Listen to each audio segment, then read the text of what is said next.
I hear it a lot. Oh, dude, I didn't even know. Dude, I'm glad you guys came back. And I'm like, awesome, man. I can't control any of that stuff. Hey, I'm glad you're listening again. Thank you. Yeah. Now, if you get a moment, go back and there's these other albums too. Right.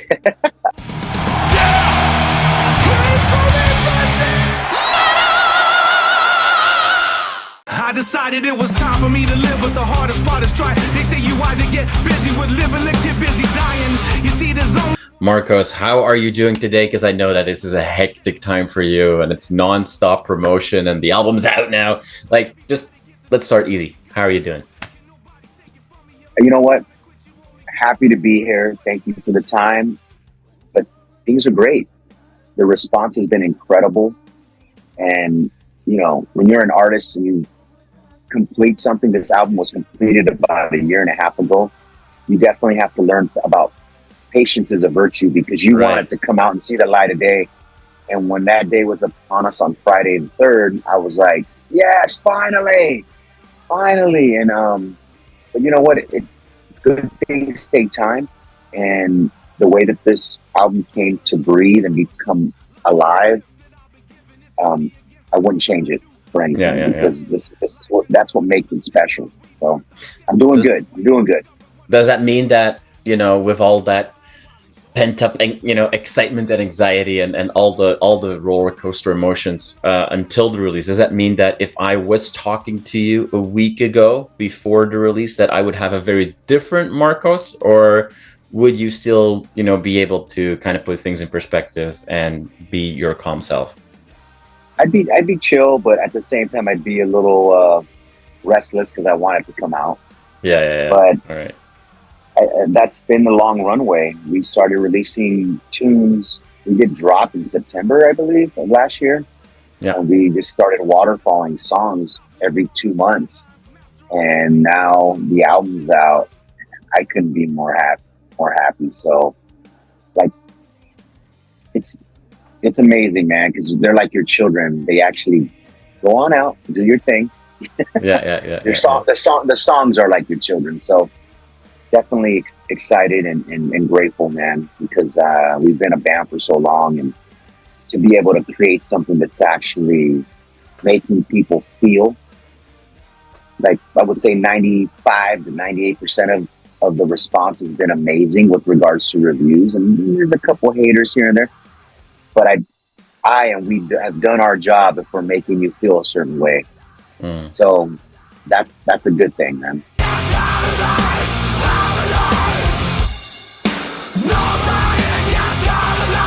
This album almost kind of feels like it feels like a comeback album of a band that never really was away. I mean, I know that the band was away for a few years, throughout the years, but it does that feel in a way true to you, that this is somewhat of a reintroduction, a comeback? Well, our last record came out 2018, so everything that we went through just to get this album out, I guess you could say so. But at the same time, we've kind of been here the whole time. I remember one of my mentors and dear friend, Mr. Santana, I'm not trying to name drop, but he said that when he won all those Grammys for Supernatural, everyone called it a comeback. But he was like, I've been here the whole time. And just because I had some success on the mainstream or on, in the pop charts, he was like, now they're calling me a comeback. And I remember him saying, it's not a comeback. I've been here. Kind of the same thing, but I get it, because some people make the connection with the band of either radio or MTV. And we haven't been on MTV since the early 2000s, so I hear it a lot. Oh, dude, I didn't even know. Dude, I'm glad you guys came back. And I'm like, awesome, man. I can't control any of that stuff. Hey, I'm glad you're listening again. Thank you. Yeah. Now, if you get a moment, go back and there's these other albums too. Right.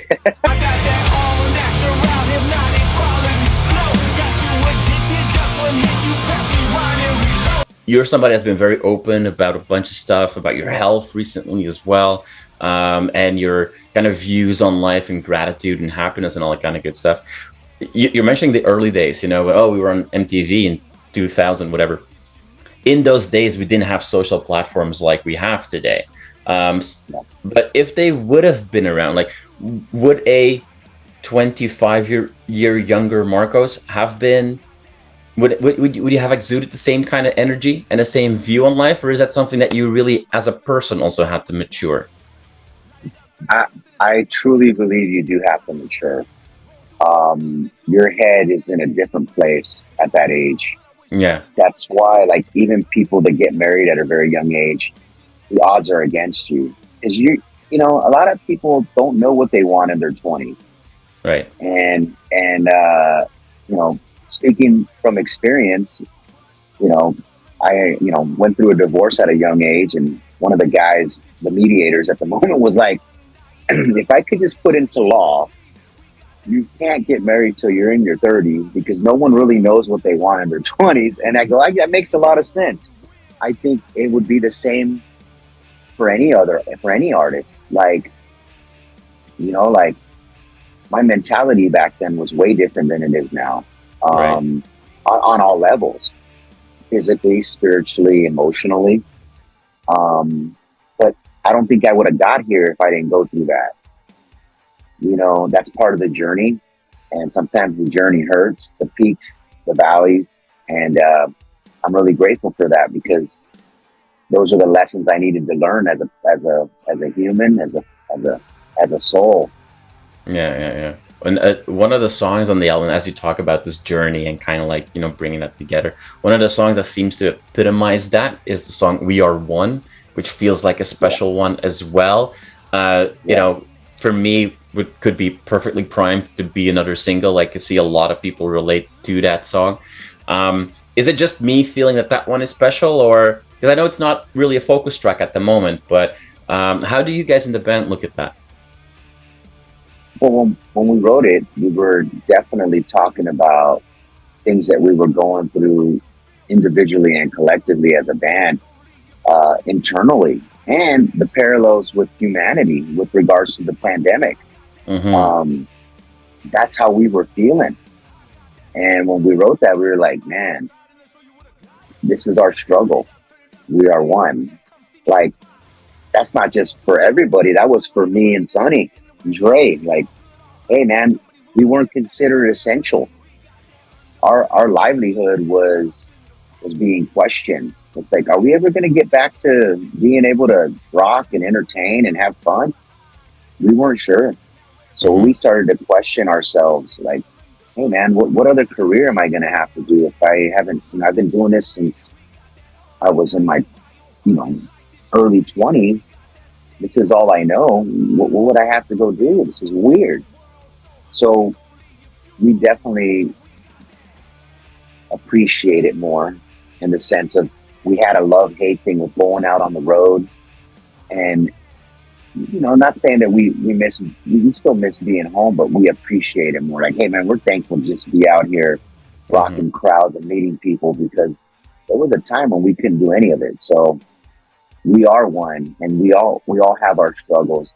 That's the one thing that I love about this band, is that we've always made a conscious decision to encourage and inspire our fellow man.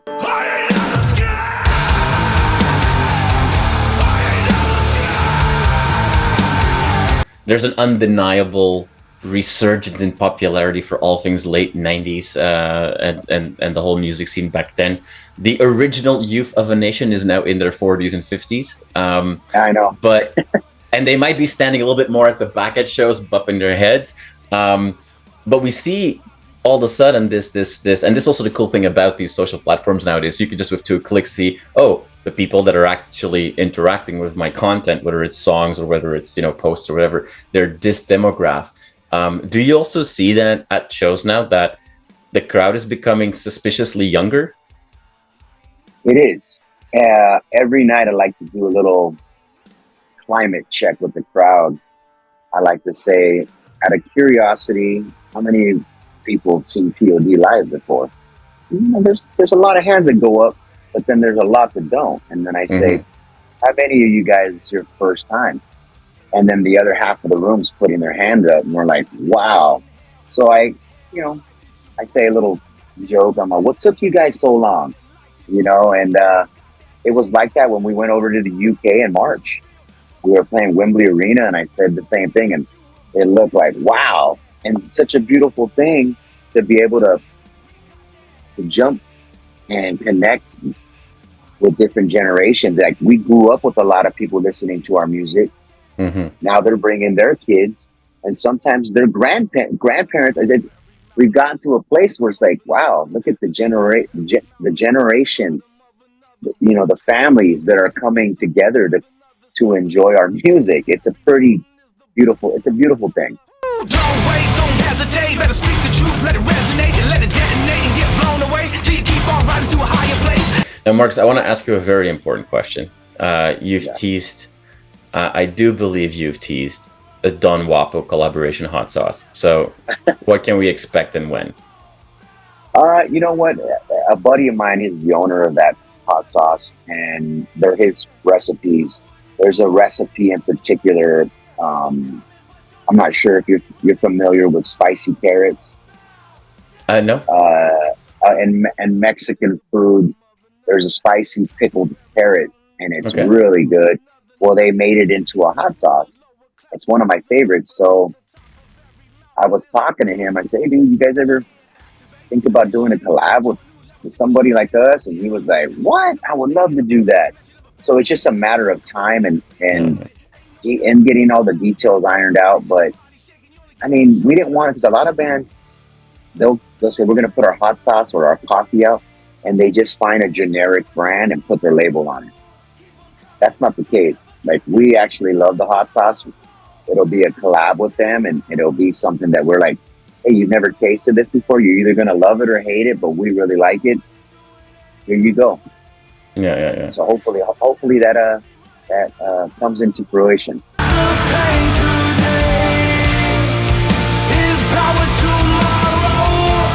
I'm originally from Belgium, and in Europe, in Western Europe, we didn't know or didn't see the hard work that you guys did for a decade in the local scene before all of a sudden satellite blew up everywhere. And for a lot of people like myself, and I was like 17 years old in the late 90s, I was like, oh, here's this new band, with a cool new song. They're like an overnight sensation, but you had to and obviously, I don't want to dig into it, because you're probably bored with the questions about, oh, Christian band, this and that, and then like, oh, Christians don't think we're Christian enough, and non-Christian people go like, oh, what the hell is that label anyway? And then now yourself, your love for electronic music and being a DJ, which I can only imagine has influenced your music writing for P.O.D. as well. Like, balancing always these different perspectives and things, is that one of the things that have made you mature so quickly as a person and as an artist? I believe so. I mean, you can get caught up with stigmas and what people misinterpretations of who they think you are. Right. But as you get older, you're like, that doesn't even really matter. We are being true to ourselves, and we're putting out. We're being vulnerable because we're putting out music that we like. And when you put a piece of art out, there's always going to be people that don't like it. So, but that's not why we write it. We write music because we have something to say, but we're still always going to tap into our youth. When we started in the garage, and how would I say it? Fall in love all over again with the process of being an artist and appreciating becoming the artist that we become. Because a lot of times, I think people get caught up in too much of the outside noise, and they focus on that, and then they lack on the art side. And for us, like, that's why we do it, because we're able to. Like, a lot of people get caught up on too many outside things, and for us, we're still friends. We grew up together, and we've had our rough patches, just like any other family or friendship, but it caused us to grow and become stronger and be a better unit. So we're definitely we're clicking on all cylinders now. Fire dripping from my lips, take me higher in the mix. Let it rock, let it rock, let it with that, what you just said about, you know, your own growth and not being too focused about it and learning from different experiences.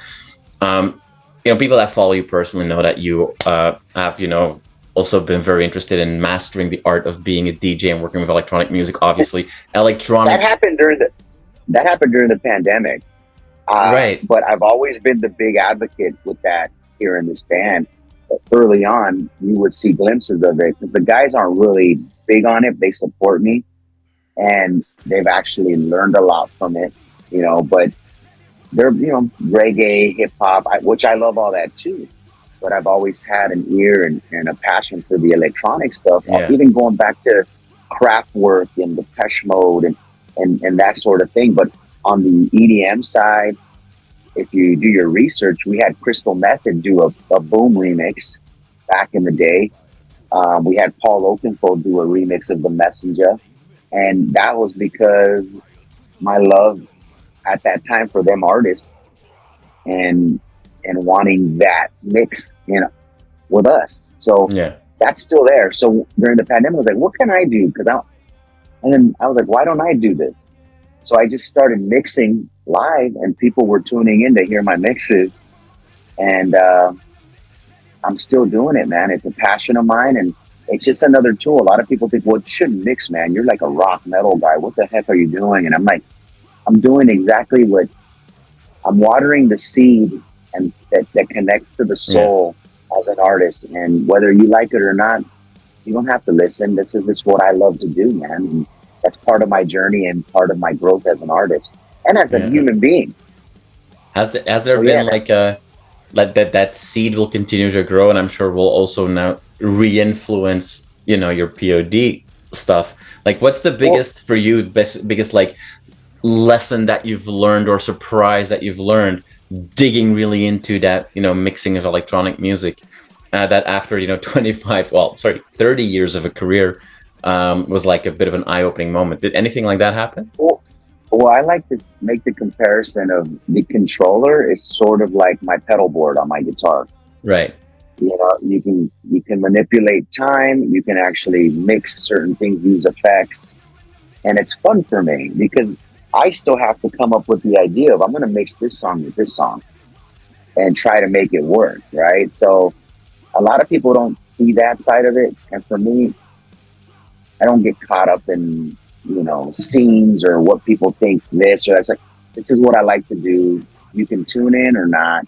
But the bottom line is, man, like, I want to encourage people out there to, like, if you want to do something, don't just say, no, I can't do it. At least try. And maybe you're not that good at it, but at least you were able to do it, and do it because you're having fun and because who cares what everybody else thinks when it comes to art, man? Like, if that's what you're feeling, do it. I will just encourage you guys, encourage everyone, because that's kind of how I've gotten here. That's how we've gotten here. We were talking about it, like Drop was influenced by that whole perception and concept of music. That was going to come out on the Circles record. It's an idea that I told Sonny. I said, hey, man, the Drop, whether it's EDM music, whether it's metal, when it hits, everyone feels that energy, and it's like, oh man. So I was like, we kind of should take that approach with this song. And Randy came on, and it's just a banger, dude. And you know, it's always going to influence, like, I mean, me personally as a guitar player, as a DJ. So I would encourage everybody, if you want to try new things artistically, go for it, man. There you go. No better way to wrap up this conversation than with that piece of advice.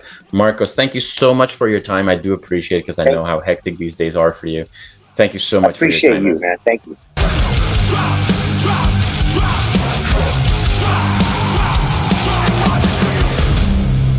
You are awesome for watching this video. Click right here to see more content like it and subscribe to the channel.